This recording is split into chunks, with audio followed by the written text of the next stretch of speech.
आउ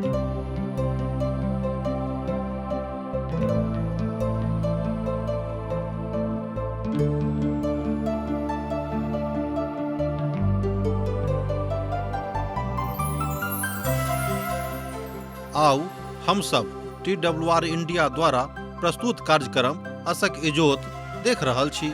यह एकटा सुनियोजित रूप सँ बाइबल के पुस्तक के अध्ययन अछि, जाहि में एहन बहुत सा सवाल के जवाब देवल जाय अछि, जेना कि 1. परमेश्वर के छथि? 2. कि परमेश्वर सचमुच में हमरा सब के परवाह रखै छथि? 3. परमेश्वर के हमरा जीवन के प्रति की इच्छा छनि? ई बातों के कृपया देखू आ सुनू, जाहिसँ परमेश्वर अहाँ के ज्योति बनल रहे। आशाक इजोत मैथिली कार्यक्रम में एक बेर और हम अहाँ के अभिनंदन प्रभु यीशु मसीह के मीठ आ पवित्र नाम में कह रहल छी।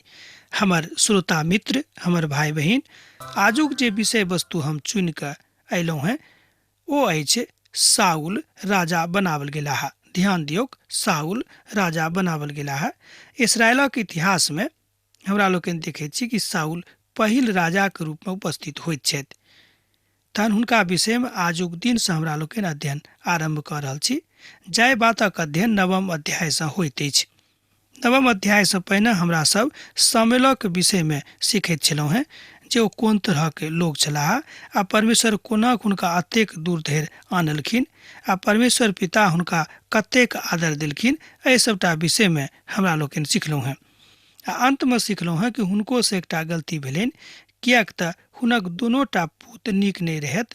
एहिके बादो हुनका ओ न्यायिक रूप में नियुक्त कऽ देने छलखिन, जे हुनक मानवीय कमजोरी के अभिव्यक्ति करैत अछि। मुदा आब एकटा बड़ आकर्षण ई अछि जे सामुएल अखन धरि तऽ ओहिठाम छलाह, मुदा अब साउलक हुनका दिस अर्थात लोकक दिस लऽ जाबऽ पड़लनि, किएक तऽ हुनका हृदय में एहि तरह के बात आबि गेलनि। ओहिठामक लोग एहि बातक मांग कयलथि कि हमरा एकटा राजा दिअ। मुदा हमरा लोकनि एहि बातक बाजि सकैत छी कि पिता परमेश्वर जहन एहि बातक नहि चाहैत रहथिन, मुदा ओहिठामक लोग एहि बातक चाहैत रहथिन कि हुनका एकटा नव राजा भेटनि, तहन ई काज सामुएलक करऽ पड़लनि। हमरा लोकनि साउलक विषय में बहुत किछु जानकारी राखैत छी। हमरा लोकनि जानैत छी कि ओ एकटा नीक राजा के रूप में नहि भेलाह, मुदा हमर तऽ मंतव्य इएह अछि कि ओ राजा के रूप में कहियो झलकैत नहि छथि। साउल खूब नीक छलाह, मुदा एना अहाँ बाजि सकैत छी कि एकटा महान कलाकारक जकाँ झलकैत छथि। जेना आजुक दिन में हमरा लोकनि सिनेमा कलाकारक देखैत छी, ओही तरहक हुनक चेहरा मुड़ा रहनि, मुदा खूब नीक छलाह। मुदा हुनक हृदय राजाक जकाँ नहि रहनि, मुदा राज करयवला हुनक हृदय नहि रहनि। कालांतर में हमरा लोकनि देखैत छी कि साउलक हृदय परिवर्तित भऽ जाइत अछि आ ओ एकटा बड़ खराब मनुखक रूप में परिवर्तित भऽ जाइत छथि। एतबे नहि, ओ ततेक ईर्ष्यालु भऽ जाइत छथि कि अपन धिया पुताक सेहो विरोधी भऽ जाइत छथिन। एहि तरह हमरा लोकनि देखैत छी कि ओ अपने लोकक संगे युद्ध आरंभ कऽ दैत छथि। मुदा एहिसँ पहिने ओ कतऽ के छलाह आ कोन तरह के लोक रहत तकरा विषय में हमरा लोकनि पहिल पद में देख सकैत छी। बिन्यामीनक कुल में कीश गामक एकटा पुरुष छलाह, जे अपिहनक पुत आ बकरोतक परपोता आ सरोरक पोता और अबीएलक पुत छलाह। ओ एकटा बिन्यामीनी पुरुष छलाह। ओ बड़ शक्तिशाली सुरमा सेहो रहत। एहि बातक हमरा लोकनि एहिठाम देखैत छी पद 1 में। जँ अहाँक लग पवित्र पोथी बाइबिल अछि तऽ हमरा संगे संगे अहूँ एहि बातक देख सकैत छी। कीश साउलक पिता छलाह आ ओ बिन्यामीनक गोत्रक छलाह। जँ अहाँ उत्पत्तिक पोथी के दिस अपन नजर दौड़ायब, किएक तऽ हमरा लोकनि ओहि पोथीक अध्ययन कऽ चुकलहुँ हैं, तऽ अहाँ जायब तऽ पायब कि इसराइली गोत्रक में जे बिन्यामीन बड़ गोत्र छलाह, ओ बड़ एना कहियो कि छोट गोत्रक रूप में लोग हुनका बुझैत रहथिन। अर्थात बिन्यामीनक गोत्र से इस्राएली के पहिल राजा अयले हे, सेहो अहाँ एहिठाम देख रहल छी। पिता परमेश्वर बिन्यामीनक गोत्र से इस्राएलक पहिल राजा दऽ देलनि। हुनका साउल नामक एकटा जवान पुत्र रहनि, जे देखै में बड़ नीक रहत आ इस्राएली में केओ हुनका सँ बड़ नीक सुन्दर नहि छलाह। ओ अतेक नम्हर छलाह, जाहि कारणे दोसर लोक सब हुनक कान्हे के बरोबर होइत रहथिन। एहिठाम हमरा लोकनि देखैत छी साउलक शारीरिक बनावटके जे एहिठाम बतायल गेल छै। एहिठाम बतायल गेल छै कि ओ बहुत नमहर छलाह आ देखै सुनैमे बड्ड नीक रहथि। एहि बातक एहिठाम खूब नीकसँ बतायल गेल छै। एहि बातक अहाँ एहि पोथीके दोसर पदमे देख सकैत छी। ई जवान साउल बड्ड नीक आ देखै सुनैमे बहुत नीक छलाह सेहो हमरा लोकनि देखलहुँ हेँ। ओ अपनामे स्वयं एहि तरहक भाव व्यक्त करैत छलखिन कि हुनका देख कऽ लोक प्रभावित भऽ जाइत छलखिन, किएक तऽ ओ देखै सुनैमे बड्ड नीक रहलाह। राजाक भावनाक जकाँ मुदा हुनक भावना नहि रहनि। हुनक भावना एकटा कलाकारक जकाँ लागैत अछि। एहिठाम दैहिक रूपमे तो राजाक समान लागैत छलाह, कारणे ओ बड्ड सुन्दर छलाह सेहो अहाँ बाजि सकैत छी, अर्थात ओ सिनेमाक नायकक जकाँ सुन्दर छलाह। मुदा राजा बनबाक गुण हुनकामे विद्यमान नहि रहनि। एहिठाम एकटा पवित्र पोथीके विद्वान कहैत छथि कि केओ देहीसँ खाली सुन्दर होयबाक कारणे राजा नहि भऽ सकैत छथि। जँ अहाँक लग राजा बनबाक गुण नहि अछि तऽ अहाँ कहियो तकरा लेल प्रयास नहि करू। आ जहन साउलक पिता कीशक गदही सब हेरा गेल छलनि, तहन कीश अपन पुत साउलसँ कहलनि, एकटा खवासक अपना संगे लऽ जाउ और गदही सभक खोजि कऽ लऽ आनू। एहि बातक अहाँ तेसर पदमे देखैत छी। ओ गदही खोजबाक लेल अर्थात अपन पिताक आज्ञाके कारणे ओ गदही खोजबाक लेल जाइत छथि। एहि बातक अहाँ एहिठाम तेसर पदमे देख रहल छी। साउल एहिठाम अपन पिताक लेल गदही खोजबाक हेतु जा रहल छथि आ एही तरहक हृदय दाऊदक पिताक दिस हमरा लोकनि सेहो देखैत छियनि। ओ अपन पिताक लेल जंगलमे भेड़ बकरी चरेबाक लेल गेल छलाह। पिता परमेश्वर एहिठाम एही तरहक भावक देखा रहल छथि और अपन बाचाके बता रहल छथि। ई मनुख एहिठाम देखैत छी जे हुनक जातिक प्रवृत्ति रहनि, जे हुनक जातिक व्यवसाय रहनि, तकरा दिस मुखाकृत होइत छथि। जहन ओसभ सूफ नामक देशमे अयलाह तहन साउल अपने आयल और खवास सभक कहलनि, किएक तऽ पिताके गदही चिंता छोड़ि कऽ हमरा दिस चिंता करऽ लगता है, अब हमरा सब चलू। किएक तऽ हुनका गदही खोजैमे बहुत समय लागि गेलनि आ हुनका जहन नहि भेटलनि तऽ कहलनि कि यौ पिताजी हमरा विषयमे चिंता करैत होता, आब हमरा सभक एहिठामसँ घुरि कऽ जेबाक अछि, नहि तऽ गदहीसँ हुनक चिंता हमरा दिस चलि आयत। एहि बातक हमरा लोकनि पाँचम पदमे देख सकैत छी। जँ अहाँके लग पवित्र पोथी बाइबिल अछि तऽ अहाँ खोलि कऽ देखियौगे। साउल आ हुनक खवास सब पशुके खोजलाक बादो हुनका सभक जहन खोजैमे सफलता नहि भेटलनि तहन साउल कहलनि, चलू घर पिताजी चिंता करैत होता, कारणे बहुत देरी भऽ गेल रहैके। हमर भाई बहिन, एहिठाम हमरा लोकनि साउलक ओहि बातक देखैत छी जे एकटा आम लोकक होइत छनि।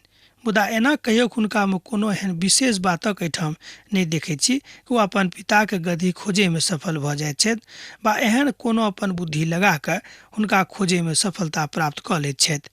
सेहो एहिठाम एहि तरहक कोनो दृश्य देखाइ नहि पड़ैत अछि। एहि तरह हमरा लोकनि बाजि सकैत छी कि दैहिक सुन्दरता हुनकामे अवश्यक विद्यमान रहनि, मुदा कोनो मौलिक सुन्दरता वा कोनो बुद्धिक सुन्दरता हुनका लग नहि रहनि। एहि तरह हम बाजि सकैत छी कि साउलमे राजा होयबाक कोनो गुण विद्यमान नहि रहनि। ओ नगरमे चढ़ि गेलाह आ ओ जाय स्थान पर नगरीक अंतर पहुँचलाह। ओहि कालमे सामुएल उच्च स्थान पर चढ़बाक इच्छासँ हुनका सन्मुखमे आबैत रहथि। एहि बातक अहाँ 14 पदमे देख सकैत छी 9 अध्यायके। ओहि नगरमे चढ़ि गेलाह, जाय स्थान पर नगरीक अंतर पहुँचलामे ओहि कालमे सामुएल उच्च स्थान पर चढ़बाक इच्छासँ हुनका सन्मुखमे आबैत छथि। एकर बातक अहाँ एहिठाम देखैत छी जे सामुएल ओहि नगरीक उच्च स्थान चढ़ि कऽ एहि बातक खोजनिहारीक रूपमे गेल छथि कि केओ एहि देशके अर्थात इस्राएलीके राजा होयबाक लेल छथि कि नहि। एकर ई अर्थ भेल वा एकर ई अर्थ लगाओल जा सकैत छै जे सामुएल हुनक विरोधमे छलाह, मुदा संजोगे दुनूके भेंट भऽ गेलनि। एहि तरह हमरा लोकनि देखैत छी कि संजोगे एक दोसर गोटेसँ भेंट भऽ जाइत छनि, मुदा ओ हुनका नहि चाहैत रहथिन। बहुत विद्वान सब एहि बातक सेहो एहिठाम कहैत अछि, किएक तऽ हुनक दोनो पुत ओहिठामक प्रशासक बनि कऽ नियुक्त छलाह, तहन ओ नहि चाहैत छलखिन कि केओ आर दोसर आबैके। साउलके आबयसँ पहिने एक रोज पूर्वे परमेश्वर सामुएलके चेता देने रहथि। एहि बातक हमरा लोकनि 15 पदमे देखैत छी कि साउलक आबयसँ एक रोज पूर्वे परमेश्वर सामुएलके चेता देने रहथि। मुदा प्रश्न उठि रहल अछि जे पुरना नियमक कालमे परमेश्वर कोना कऽ सामुएलक संगे कथा कयलथि। कनि ध्यान दियौ कि पुरना नियमक काल में परमेश्वर कोना कऽ सामुएलक संगे कथा कयलथि। ई एकटा बड्ड पैघ प्रश्न चिन्ह अछि। हमर मंतव्य अछि जहन प्रभु कहैत छथि अर्थ भेल शब्दक माध्यमसँ परमेश्वर कथा करैत होता।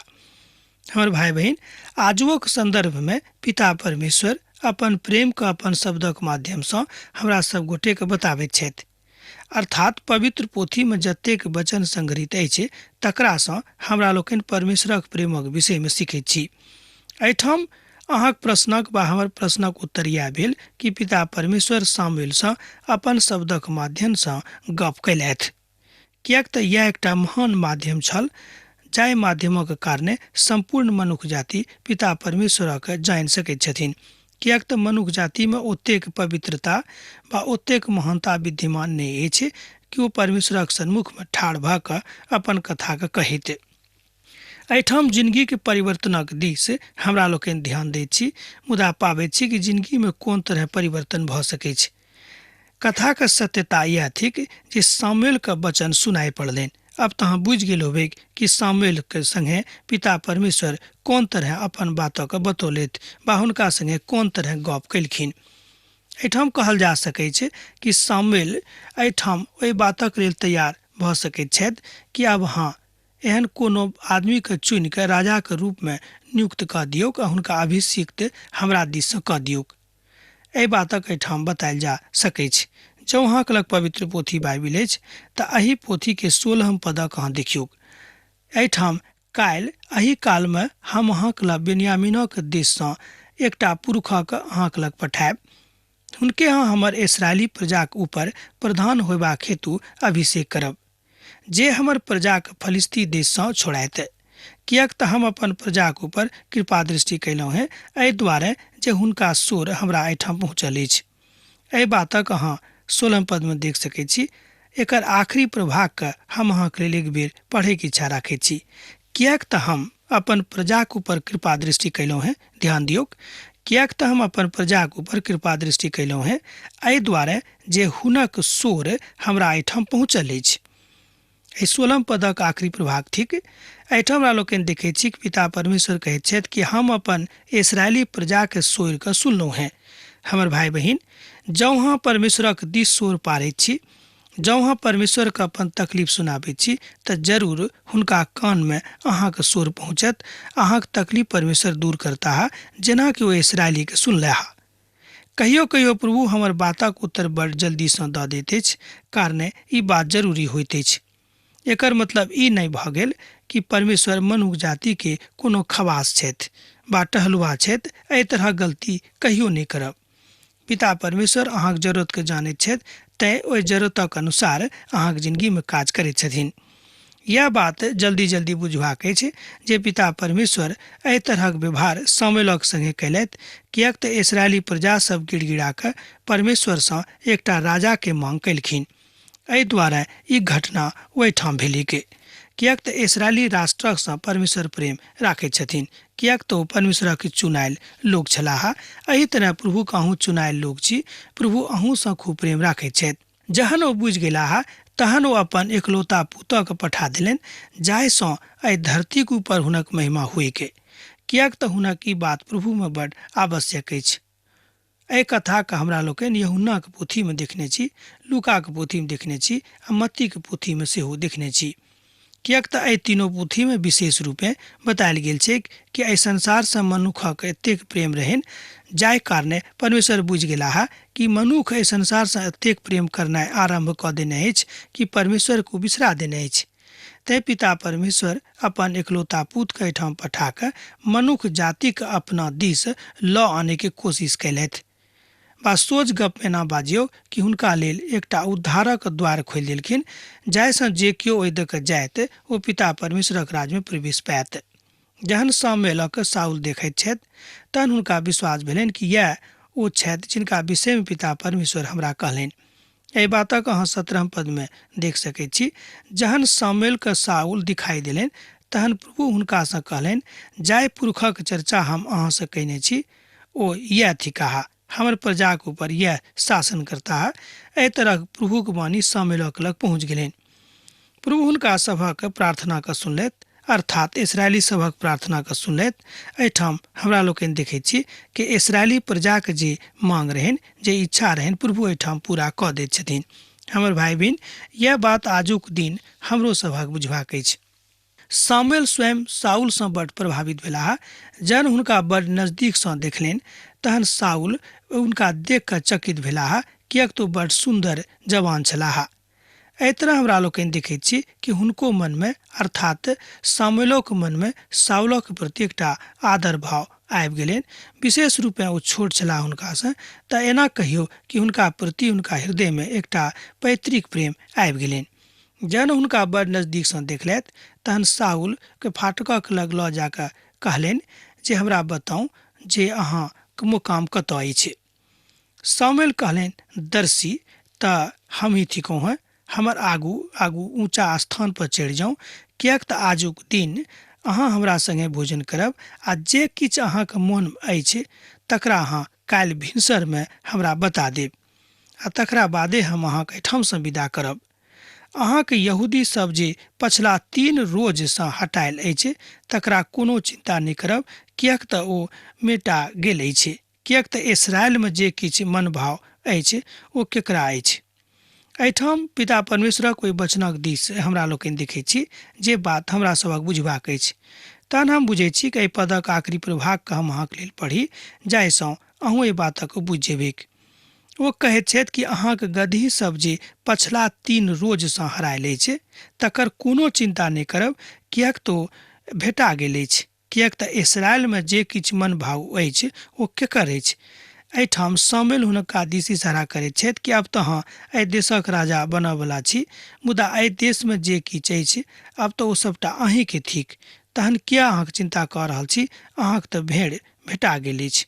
हमर भाई बहन, एहिठाम सामुएल हुनका इशारा कऽ रहल छथि कि पिता परमेश्वर अहाँके ऊपर बड्ड कृपावान छथि, बड्ड कृपालु आ दयालु भऽ गेल छथि। तैँ ओ इसराइलीके ऊपर अहाँके शासकक रूपमे, राजाके रूपमे प्रतिष्ठित करबाक इच्छा राखैत छथिन। एहि तरह हमरा लोकनि देखैत छी कि सामुएल अपन बातक हुनका बड्ड बुद्धिमत्ताके साथ बता रहल छथि कि ओ अहाँके पिताके और अहाँके घरानाके नहि अछि।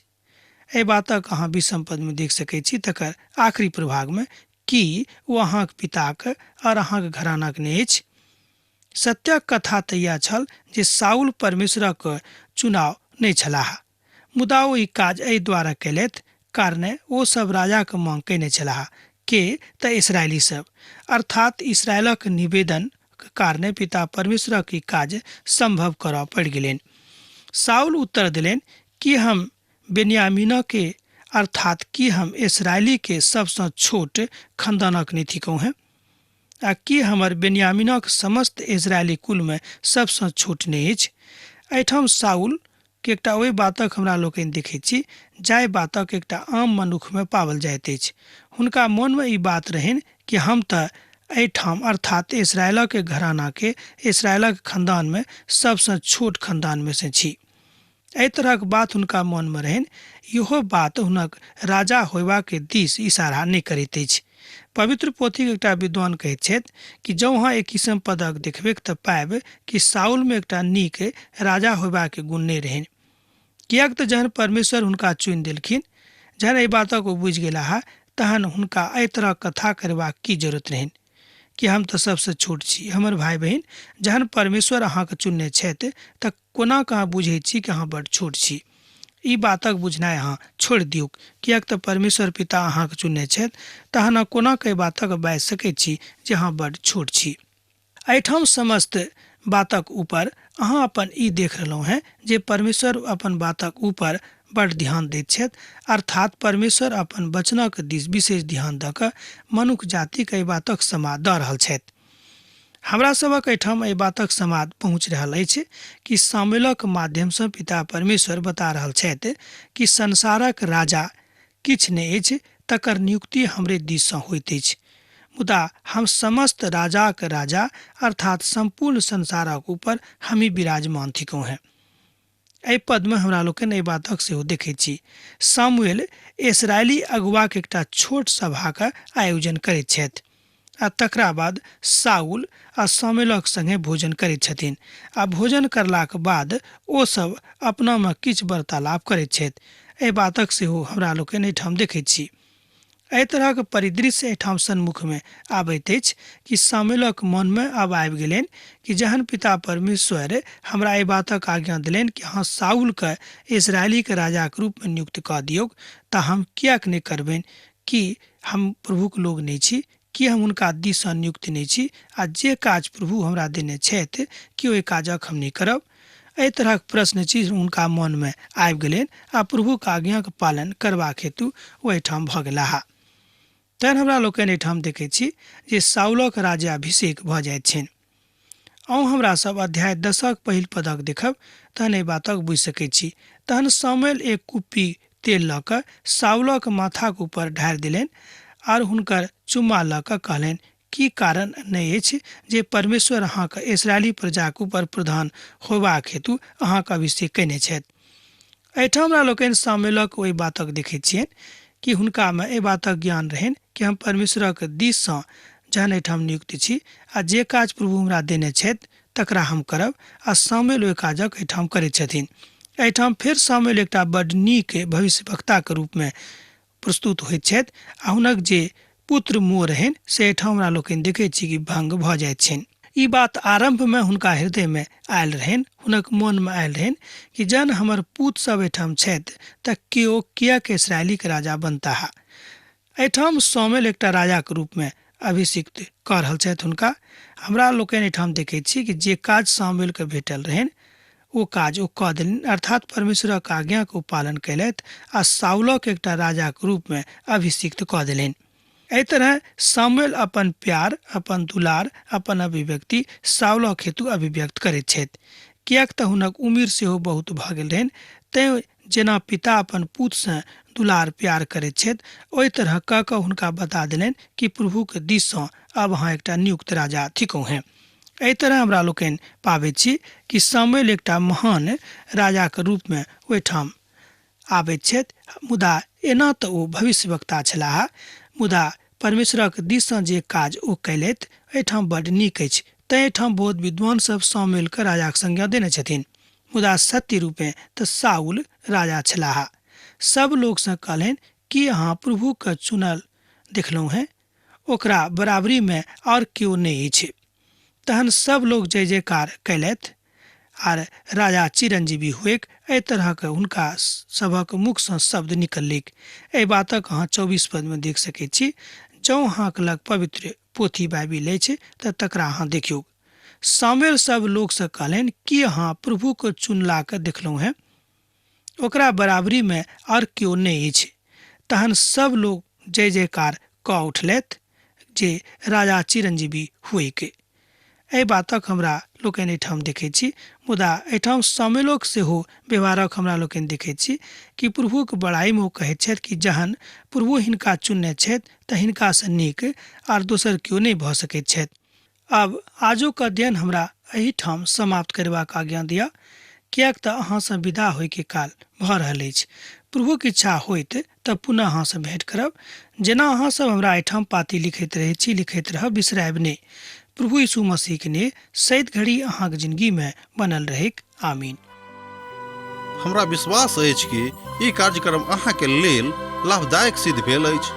हम चाहै छी कि अहाँ अपन आशीषके हमरा संग साझा करू। जँ अहाँके नजीक बाइबलसँ, जीवनसँ संबंधित कोनो प्रकारके प्रश्न भऽ सकैत अछि तऽ अपन समस्याके लेल प्रार्थना करबाके लेल जँ चाहै छी तऽ हमरा फोन पर जरूर संपर्क कऽ सकैत छी। परमेश्वर अहाँ सबके एकटा सुखद आनंदित दिन प्रदान करैक।